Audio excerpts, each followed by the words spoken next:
Welcome back to Video Game News. And today, I'm going to mention some recent releases for the Nintendo eShop, so for Switch, as well as some deals that stuck out, both indie and a couple of AAA games as well, on the eShop sale, and then rounding off with a couple of different articles in gaming news and one in more business movie news related. First up, some of the recent releases for Nintendo eShop. First up is called Bridge 3, an indie developed game for $9.99. Next, some of these are also on sale. You have Null Drifter for $3.99. Breakfast Bar Tycoon, okay, $3.59. Next, you have Rush Rover for $3.99. Solitaire Deluxe Bundle 3 in 1 for $7.49. Last Fight for $19.99. RMX Real Motocross for $5.59. Black Rainbow for $9.99. And the last of is a new indie developed fighting game, originally released on Steam, now on the Switch. It's made by the same people who made the game Fight of Gods. Ugh. Sorry for the yawning. I'm recording it like a little after 7 a.m., so it's still relatively early. It's called Fight of Animals instead of Fight of Gods. It's $9.99 if you're at all curious. If you're curious what the game looks like, Maximilian Dude, sometime last year, did some gameplay of the game. It's kind of ridiculous, over the top, and kind of makes me tempted to get it. I mean, for $10, I'm pretty much willing to give any fine game a chance for that price range.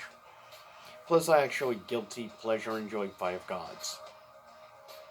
Okay, some of the deals going on right now on Nintendo eShop. We have Unrivaled 2 is on sale for $4.99, made by the indie division of Electronic Arts, which is still, nevertheless, even though they've done some good indie games in their indie division, Electronic Arts is still the scourge of the world. Next, we have on sale also for $19.99 Spyro Reignite Trilogy. Also for $19.99 you have the Crash and Sing Trilogy. Now, here is a great deal for a fighting game, I might add, and if I was you, I'd take advantage. If you haven't picked up the game already for the Switch, for Switch owners, you might want to look at this. BlazBlue Cross Tag Battle. Now, this is just the base game, keep in mind. Doesn't include the DLC or anything. But BlazBlue Cross Tag Battle is on sale for $4.80. That's extremely cheap. And given the game, I would say take advantage of this deal while you can, seriously. Even with tax and stuff, you're paying right around like $5 for a pretty solid fine game. Get it. I would say of all the deals, it's by far the best, I think, in my opinion. Also, we have a cool looking indie game called Bastion for $2.99, pretty good deal. You have Rocket League, it's on sale for $9.99. Sonic Mania is on sale for $9.99. Sega Genesis Classics is on sale for $11.99. That's actually a pretty good deal because you're getting quite a few classic Sega Genesis games. Next, you have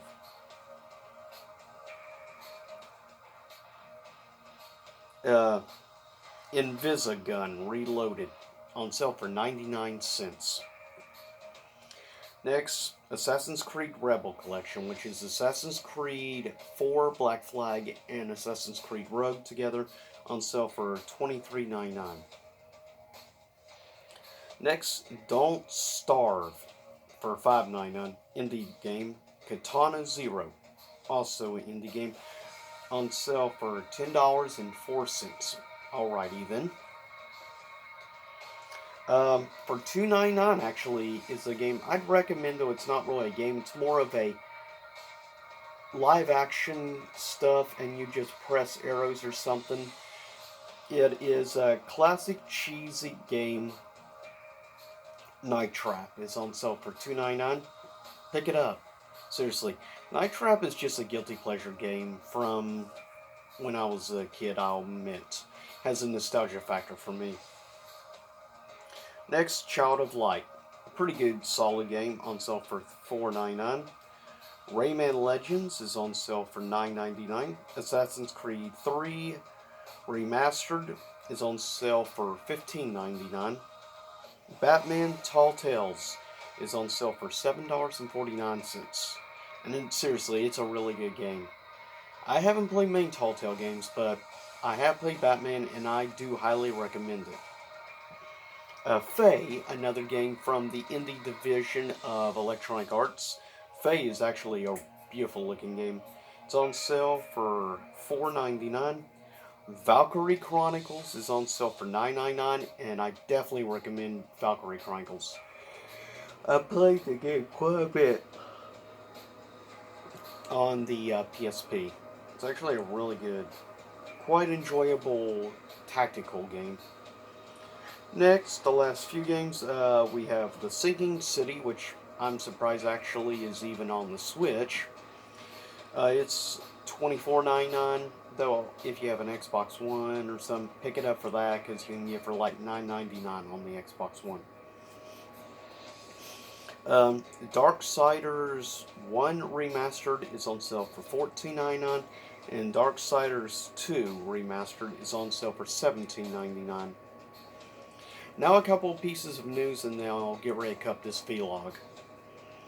First of which, I didn't notice, but apparently yesterday on Easter Sunday there was apparently a PSN shutdown or something.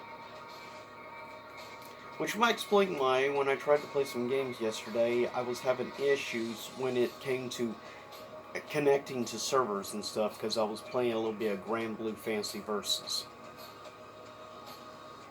And of course I uploaded a actually arcade mode playthrough yesterday with one of the newest DLC characters. Check it out. Also, we have rumors speculating apparently about a Resident Evil 4 remake?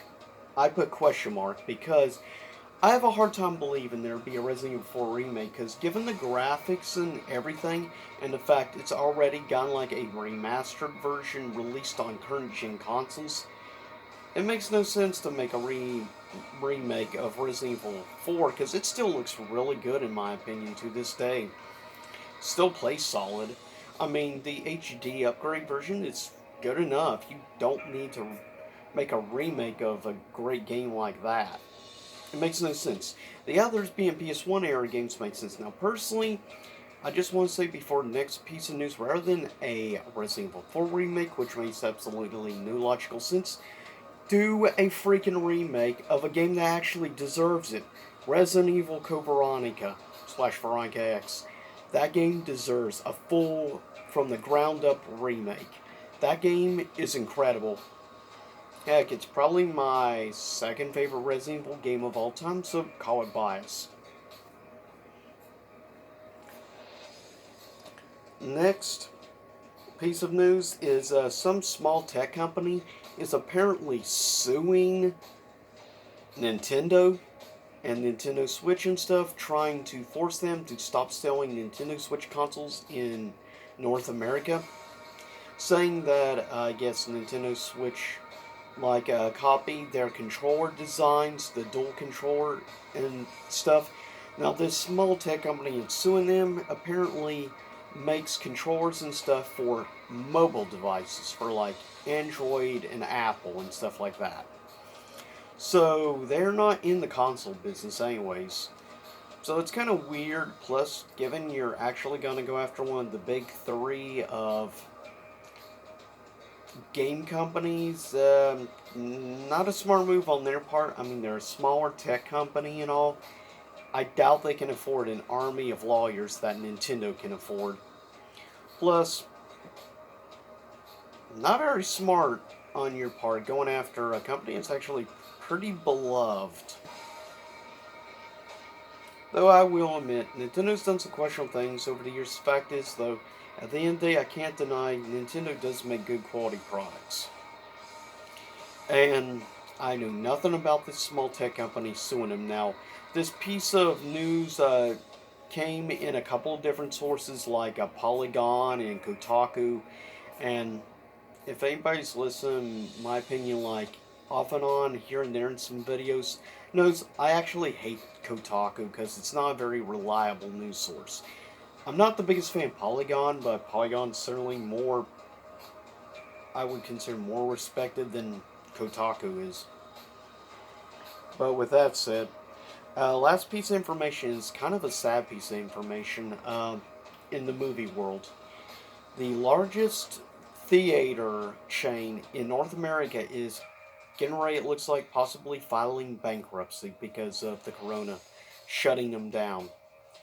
Um, According to some business news that's come out, it's now being rumored that apparently AMC Theaters is getting ready to file bankruptcy.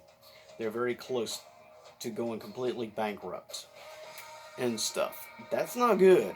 I mean, you're talking the number one largest chain in the United States, though, to be fair, where I live, there is no AMC theaters. There is Cinemark, where I live, which is the second largest chain. But with that said, I'd hate to see a company like AMC go away because AMC has thousands of locations. That's a lot of jobs at risk. And I don't want to see a company like AMC go out of business. I just hope maybe the movie companies will try to get involved and try to help keep them afloat, because let's be honest, at the end of the day, if movie theater companies like AMC are allowed to go under, along with that means then companies like Marquee Cinema or IMAX, chains like Cinemark and Regal Cinema and Complex are not any safer. I'm just hoping movie theater companies try to help them keep afloat, because at the end of the day, if they go out of business, that's going to drastically affect the movie companies as well, because that means less locations for them to get their movies out. People would say streaming is the future. Yeah, but you need to make money, and also, in my opinion, watching a movie streaming or whatever on a TV, even a big screen TV, doesn't hold a comparison to the experience of going to a movie theater and having like a big old thing of popcorn if you like popcorn. Personally, I don't, but for me, nachos. But anyways, yeah, nothing beats the experience of watching a movie on the big screen. But anyways, with that said, this was a little bit of video game news for what? I believe this is April the 13th now.